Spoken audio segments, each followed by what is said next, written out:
Hey, NBA 2K MyGm fans, Coach 2K back with another NBA 2K series video. This is episode 1 of a MyGm file we're going to run, and I'll go over more about what it's going to be about in just a second. Now, this is in addition to the fictional My League series that we're already more than 50 episodes deep on the channel.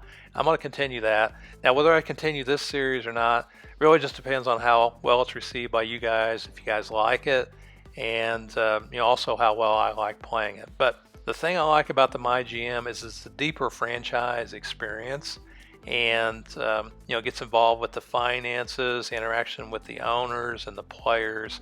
But also that's one of the reasons why it's a little bit more challenging to play. Now I'm going to use Schnaidt's My League sliders. I'll put a link to that in the description if you want to duplicate this file, which means it'll probably be a little bit more difficult than normal default My League or MyGM file that would be set up, because negotiating is going to be a little bit tougher.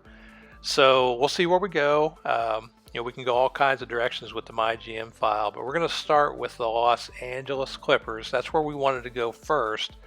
And number one reason is because they've never won a championship, and number two, they're in a big market. So I felt like we could make some money there. You can see the profile of Scott O'Gilligan, which looks a lot like one of the 2K developers, which I think that's probably intentional. And so the first thing we did is we sat down with the owner to find out what the owner wanted us to do. And so he had a couple lofty goals. First was to go out and get 2 picks in the lottery, and also win a championship in 3 seasons. So we're going to see what we can do. Those are some pretty lofty demands. And he also had some wish list items here. Keep our fan interest above 60. Let team chemistry, don't let it drop below 60%. And to sell out 32 home games this season. So you can see the Clippers in 2018 here were 42-40, so they were above 500, but they missed the playoffs. And we're going to kind of look through their roster here by position. So we're going to start at point guard and go through center. Well, the thing that I noticed mainly about this roster is that salaries are pretty low. They got a bunch of expiring contracts and rookie contracts. They really only got a couple guys with larger contracts, really one over $20 million. And you can see why in real life they went after Paul George and they went after Kawhi Leonard. Unfortunately, that really hasn't turned into a championship for them. And so I kind of feel like the Los Angeles Clippers franchise is kind of a little bit, well, for lack of a better word, cursed. So I always thought it'd be cool if LeBron went to the Clippers to win them a championship, but I think that ship has sailed. He's never going to go there. So anyway, the Clippers, way that they're currently set up, are kind of led by Lou Williams and Gallinari, both those guys that are top-rated players. And I don't know anything about any of these players, how to use them to get the most out of them. And I'm an old guy, so once we start getting into games, one of the things I think you might benefit from the series is just seeing how I approach getting familiar with a team. And that's probably the most challenging thing about it. Now I'm over 50 years old, so I don't pick up the game as quickly as a lot of you young guys do. Most of you guys, well, I don't say all of you that are listening, but many of you are probably half my age, and you pick up the game a lot quicker than I do. So once we get on the court, we'll probably start slow, and as we do, I'll probably start learning by position. And we're going to go with the default playbook that the Clippers have, and as we get more familiar with the team, we might make some changes to it. It'll be tough, I think, because these teams are going to be playing out west are going to be more challenging to play than I think the Eastern Conference would be. Although at least Milwaukee got the Greek Freak, he's in the Eastern Conference, so maybe it's not as imbalanced as I think. You see Gallinari there, the number 1 rated player, 20-some $million a year contract, but really only this year and next year left on the contract here. JaMychal Green, another expiring contract. And so I think they're going to be a little short on talent, but they do have 380 rated players. And with 380 rated players, we ought to be able to do pretty well with the team after we get familiar with it. Now, I'm not sure how we're going to go about getting those 2 lottery picks. I'm thinking we're going to have to take a look at the other teams that potentially might be in the lottery and see, what they need. And so we're not going to do that in this particular episode, but we'll start exploring that once we get underway. So you can here's Zubac. I'm not sure if he's how he's doing now. He's 21 years old, Croatia, 7'1", and look at that, another expiring contract. This guy here, I think he is on a 2-way contract. So that's the roster. Got 3 main players: Gallinari, Lou Williams, Montrezl Harrell. You can see Lou Williams was the leading scorer for the team last year, 22.6 points a game. And when I say last year, I mean 2018. JaMychal Green, the leading rebounder, he played for the Grizzlies, so he's new to the team this particular year. Lou Williams also led the team in assist. At least if there was somebody that played in the year before, I don't know. And there's Beverly, led the team in steals, 1.6 a game. He's a lockdown defender.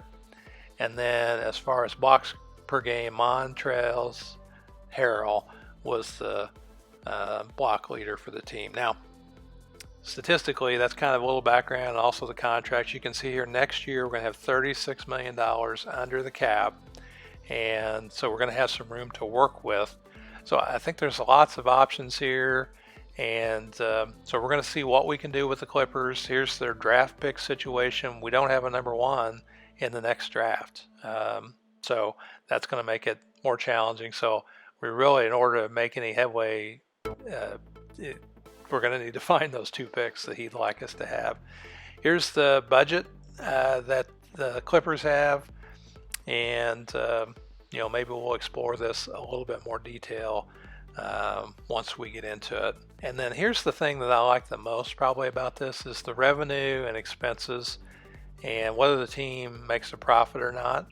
That's going to be a nice, I think, bonus content to this kind of series that we don't get in a regular My League file. Now here's the staff. Now we've got Doc Rivers to a 3-year contract.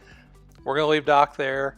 I'm not a big Doc Rivers fan, but he's got a grit and grind style that's 3-star compatible with the players that start, and so we'll try and work his system, and if he does well, we'll live out his contract as long as he does well. So what I'm going to do is, these are the starters. I've kind of assigned minutes. We're going to go 10 deep and try and get familiar with some of these guys. I can see maybe having success with the starters and trying to learn the bench, or I could see us having some dry spells. And then I like to set the bench depth to the number of players I'm going to use, and the bench utilization to 50, and the lineup performance factor to 100, and system proficiency compatibility to 0. So our first matchup is against the Nuggets with the Joker.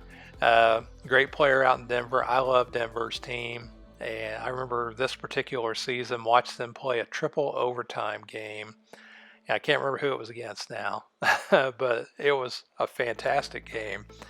You can see there's our starters. You can see right off the bat we get Lou Williams to the basket, and he scores. Nice little Euro step action inside the paint. He got matched up with Millsap there. There's Gary Harris. I had to put a highlight of Gary Harris in there because he went to the school that my son did. So he's from Indiana. Hoosier on there. Look at the Joker throwing up a 3. Here he's going to get another one because we're not staying attached to him on defense. And I wasn't too worried about him shooting 3s out there, but he did get a couple during the game, and those were 2.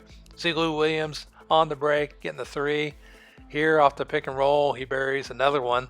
So we're getting a little comfortable with some of the players. Nice big block there by Harrell. We get it out to Lou Williams again, a little more Euro step action. And so early, we were kind of hanging with him, 20-17 after he made this basket. And there we screwed up with Shamit and Beasley took it all the way and dunked it on the other end. Here's another three by the backup point guard. I can't remember his name. And Porter Jr. getting out on the break. They have a 9-point lead after the first quarter. And we had a three there by Green. But you can see we've dug a hole here because we're trying to learn the players as our point guard gets another basket inside, another dunk.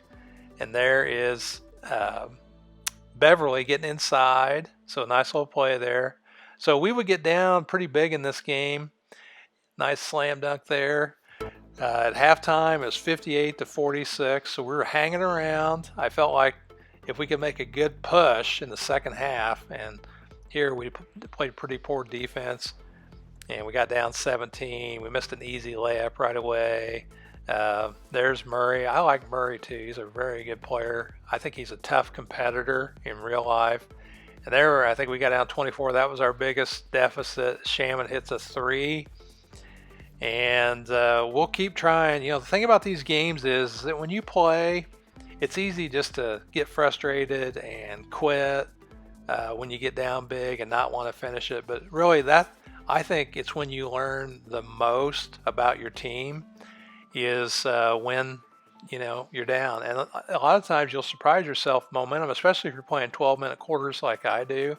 I mean, we got this down to like a 12-point game, and a couple breaks here or there, we would have gotten it even closer, maybe even back into it. So I've been down more than 20 before and won games. You see here, finally we found a play to get Gallinari open for a pick and pop, and we did that twice.